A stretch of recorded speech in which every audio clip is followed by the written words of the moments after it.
سجدہ کریں تو حدیث میں آتا ہے کہ ایسے محسوس ہو کہ گویا کہ میں نے اپنا سر اللہ کے قدموں میں رکھ دیا ہے. یہ ہے نماز. اب جو گفتگو ہو رہی ہے یہ ہم کلامی ہے. الصلاۃ معراج المومنین، اہل ایمان کے حق میں یہ نماز جو ہے یہ معراج کے درجے میں. لیکن یہ نماز کیسے نصیب ہوگی اگر روح سوئی ہوئی ہے، دبی ہوئی ہے، پسی ہوئی ہے، مزمحل ہے یا مردہ ہے؟ یہ نماز کیسے حاصل ہوگی؟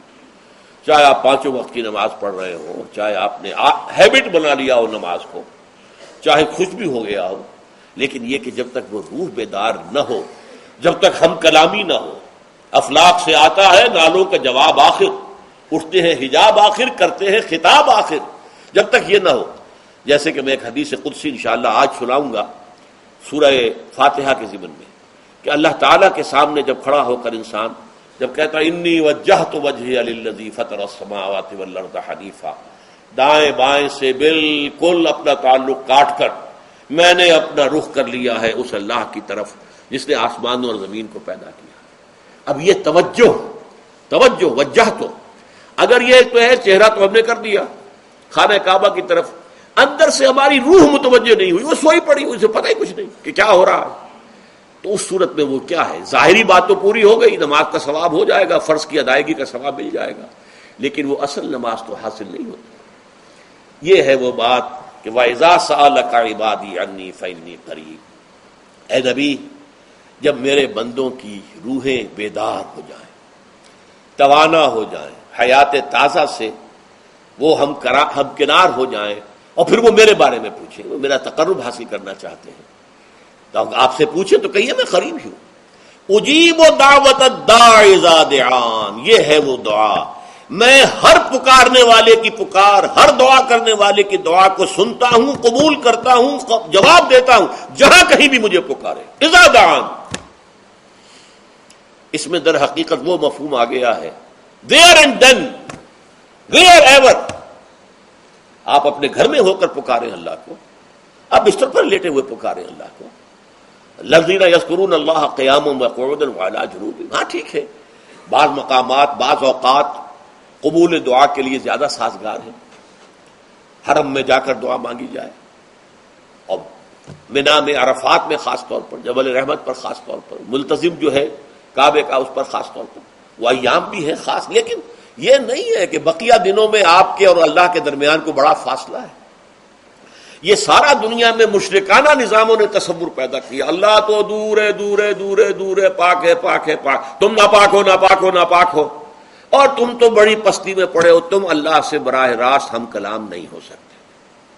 کوئی درمیانی چاہیے، کوئی لنکس چاہیے، کوئی پجاری ہوگا، کوئی پروہت ہوگا، کوئی پنڈت ہوگا، کوئی پیر ہوگا، کوئی پادری ہوگا، کوئی پوپ ہوگا، اس کے ذریعے سے تم اللہ سے ہم کلام ہو، خود نہیں.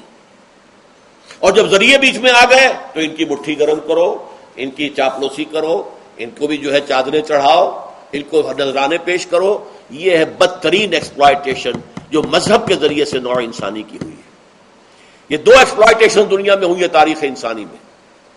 ایک بادشاہوں کی طرف سے خراج دو ہمیں، محنت تم کرو گے کھیت میں، آدھا حصہ ہمارے پاس آئے گا، ہم عیش کریں گے، ہم سٹینڈنگ آرمیز رکھیں گے تاکہ ذرا تم بغاوت کرو تو تمہارا سر کچل دیا جائے. یہ ایکسپلائٹیشن بدترین. مانگنے والا گدھا ہے، صدقہ مانگے یا خراج. دوسری طرف ہم بادشاہ ہیں، ہم چندر بنسی سورج بنسی خاندان ہیں، ہم راجپوت ہیں، حکومت کرنا ہمارا حق ہے. اور یہ پنڈت پروہت جو ہے وہ بھی کہیں گے کہ ٹھیک ہے، نصف لی و نصف لک وہذا قوم جاہلون، یہ عوام جو ہے ان کا خون چوسو، ہمیں یہ نذرانے پیش کریں، بتوں کو آ کے چڑھاوے چڑھائیں اور تمہیں خراج دیں اور ٹیکس دیں. They are to be exploited. Exploit ہو رہا. اسلام نے آ کر دونوں کا خاتمہ کیا، کوئی ملوکیت نہیں. زکوٰۃ ہے تو غربا کے لیے، بادشاہ کے لیے نہیں ہے، یہ تو غربا کے لیے، لہذا کوئی ٹیکس نہیں. نمبر 2، اللہ سے ہم کلام ہونے کے لیے کسی دربان، کسی جو ہے پہرے دار کی مٹھی گرم کرنے کی ضرورت نہیں. جب چاہو ہم کلام ہو جاؤ. دل کے آئینے میں ہے تصویر یار، جب ذرا گردن جھکائی دیکھ لی. یہ تو تم ہماری طرف متوجہ نہیں ہوتے، ہم تو ہر وقت کہتے ہیں ہر شب کو آخری لمحات جو ہیں، آخری جو گھنٹے ہیں رات کے، سمائے دنیا تک ہم نزول فرما لیتے ہیں تمہارے لیے. اور پکارنے والا پکارتا ہے، حل من مستغفر فاغفر له، ہے کوئی استغفار کرنے والا کہ میں اسے بخش دوں؟ حل من سائل فاعطیہ، ہے کوئی مانگنے والا کہ میں اسے عطا کروں؟ تم ہی سوئے رہتے ہو، انٹا غفیر رہتے ہو، تمہیں ہماری طرف توجہ نہیں ہے. اگر ہماری طرف متوجہ ہو جاؤ تو جیسے کہ اقبال نے کہا کہ میرے لیے یہ دربان جو ہے، پیران کلیسا کو کلیسا سے اٹھا دو. کیوں خالق و مخلوق میں حائل رہے پردے؟ اور یہ میں نے کئی مرتبہ بیان کیا ہے. ہمارے ہاں وہ پی پی پی جو جماعت بنی تھی ایک، اب اس میں 2 پییں اور ایڈ ہو گئی ہیں، پی پی پی، پھر وہ پیٹریٹ، اور اس سے آئے اپنے پہلے پارلیمنٹیرین کی پی آ گئی اور پھر پیٹریٹ کی آ گئی، 5 پیز ہو گئی. اسی طرح گنتی ہے ہندوستان میں پنڈت، پروہت اور پجاری، 3 پے تو یہاں تھی. پیر، ایران کا پیر، اور پوپ اور پادری، یہ سب پے سے شروع ہوتے ہیں الفاظ. اور یہ سب در حقیقت جو ہے شروع ہونے والے الفاظ، یہ در حقیقت انسانوں کی بدترین ایکسپلائٹیشن کا ذریعہ ہے.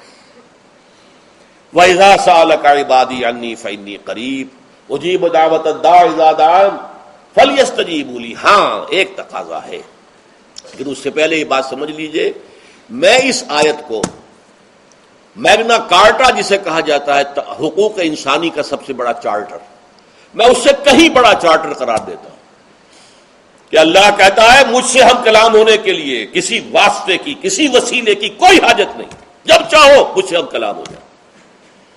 ہاں ایک شرط ہے، فَلْيَسْتَجِيبُوا لِي، چاہیے کہ وہ میری بات بھی قبول کریں، میرے احکام کو تسلیم کریں، میرے فرامین کان سے کھول کر سنیں، ان پر دل سے عمل کریں. فَلْيَسْتَجِيبُوا لِي، یہ ون وے ٹریفک نہیں ہوگا کہ ہم تمہاری دعائیں قبول کریں اور تم ہماری باتوں سے پہلو تو ہی کرو، سنی انسنی کر دو. یہ نہیں ہوگا. یہ ایک 2 وے تعلق ہے جسے آج کل کہا جاتا ہے بائی لیٹرل تعلق ہے. بائی لیٹرل تعلق ہے اللہ اور بندے کے درمیان.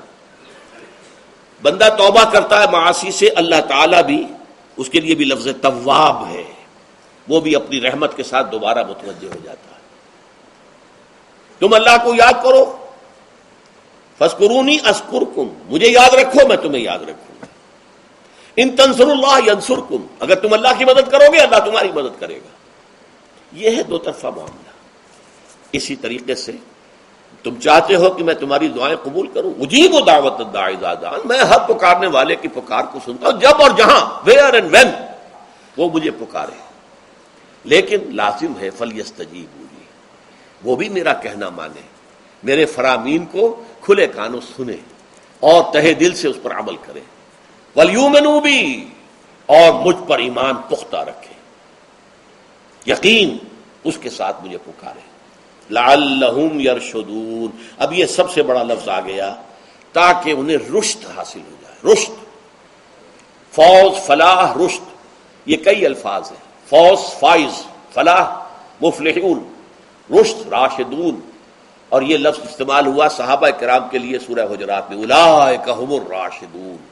تو گویا کہ یہ بلند ترین منزل ہے انسان کے لیے اگر اس کا یہ تعلق اللہ کے ساتھ قائم ہو جائے، دعا کا ہم کلام ہونے کا رشتہ اس کو قبول مل جائے. اب آخری بات نوٹ کیجئے، آخری آیت جو ہے اس رکوع کی، بظاہر اس کا تعلق نہ روزے سے نہ رمضان سے، اکل حلال، اکل حرام سے روکا گیا ہے. وَلَا تَأْكُلُوا أَمْوَالَكُمْ بَيْنَكُمْ بِالْبَاطِلِ، اور دیکھو اپنے مال آپس میں باطل طریقوں سے مت کھاؤ. وَتُدْلُوا بِهَا إِلَى الْحُكَّامِ، اور نہ ہی اپنے مالوں کے ذریعے سے حکام تک پہنچو.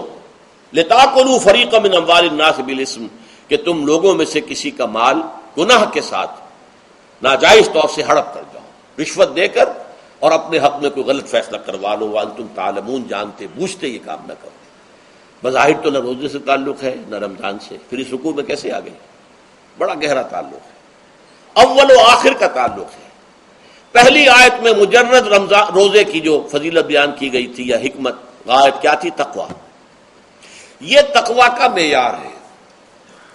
تقویٰ جو ہے ظواہر کی بنیاد پر نہیں ہے، اگرچہ ظاہر بات ہے کہ ظواہر بھی دین کا حصہ ہے، حضور کی سی وضع قطع اختیار کرنا یقیناً ایک نیکی کا کام ہے، ہر چیز میں حضور کے نقش قدم پر چلنا، لیکن یہ ظواہر پر نہیں ہے تقویٰ دل میں ہو. التقویٰ ہا ہونا، التقویٰ ہا ہونا، التقویٰ ہا. 3 مرتبہ حضور نے اپنے سینہ مبارک اور قلب مبارک کی طرف اشارہ کر کے فرمایا تقویٰ یہاں ہوتا ہے، تقویٰ یہاں. جب یہاں ہوگا تو پورے وجود میں سرایت کر جائے گا. لیکن اس میں اہم ترین بات کیا ہے؟ عقل حلال، جو مشکل ترین کام ہے. حرام کا لقمہ نہ آئے، ورنہ جیسے کہ کہا گیا ہے دعا کے بہترین مقام پر پہنچ گئے ہو، حرم کعبہ کے ملتزم کے ساتھ چمٹے ہوئے ہو اور دعائیں کر رہے ہو. اب اس سے زیادہ دعا کی قبولیت کا کون سا وقت ہوگا؟ یا آپ کھڑے ہو گئے جبل رحمت کے اوپر سب سے اونچے مقام پر جا کر اور آپ نے 2 گھنٹے سے ہاتھ اٹھائے ہوئے ہیں اللہ اے اللہ یا رب یا رب. لیکن حضور نے فرمایا کہ ایسے بہت سے لوگ ہیں، رجل یطیل السفر اشخص اغبرا، ایک شخص ہے سفر کی وجہ سے بہت لمبا سفر کر کے درباندہ تھکا باندھا ہے، اور اس کا وہ احرام جو ہے وہ بھی میلا کچیلا ہو چکا ہے. ظاہر بات ہے آج کی بات نہیں ہو رہی ہے، جبکہ آپ 4 گھنٹے میں تو پہنچ گئے جدہ اور پھر 2 گھنٹے میں مکہ پہنچ گئے اور جا کر 2 گھنٹے میں آپ نے جو ہے عمرہ کیا اور بات چھٹی، احرام کھل گیا. تو اس میں کہاں وہ احرام میلا ہوگا اور کہاں آپ کا بیل کچیل ہوگا اور کہاں آپ کے جسموں سے جو ہے پسینوں کی بو آئے گی؟ نہیں. لیکن جو یہ سب کرتے تھے اور پھر کعبے سے ملتزم سے چمٹ کر دعا کرتے تھے یا رب یا رب، یمد یدیہ الی السماء، وہ ہاتھ اٹھاتا ہے آسمان کی طرف، یا رب یا رب. وَأَنَّىٰ يُسْتَجَابُ لِذَٰلِكَ، اور اس شخص کی دعا کیسے قبول ہو؟ وَمَطْعَمُهُ حَرَامٌ، اس کے پیٹ میں جو غذا پڑی ہوئی ہے وہ حرام سے ہے. مَلْبَسُهُ حَرَامٌ، اس کا لباس جو اس نے پہنا ہوا ہے چاہے وہ احرام ہی ہے وہ حرام کے پیسے سے کمایا گیا تھا. وَغُذِيَ بِالْحَرَامِ، اور اس کا پورا جسم جو ہے جس غذا سے یہ تن و توش تیار ہوا ہے وہ حرام کی غذا. ایسے آدمی کی دعا وہاں پہنچ کر بھی قبول نہیں ہوتی. لہذا تقویٰ کا اصل معیار عقل حلال، روزی حلال کی. اگر یہ نہیں ہے تو آپ نے متقیوں کی شکل بنا لی اور بہت ہی آپ نے اپنے ظاہر کو جو ہے بہت آراستہ پیراستہ کر لیا سنت رسول سے، لیکن اللہ کی نگاہوں میں اس کی کوئی قدر و قیمت نہیں ہوگی جب تک کہ آپ کا رزق حلال کرنا. بارک اللہ لی ولکم فی القرآن العظیم ونفعنی وإیاکم بالآیات والذکر الحکیم.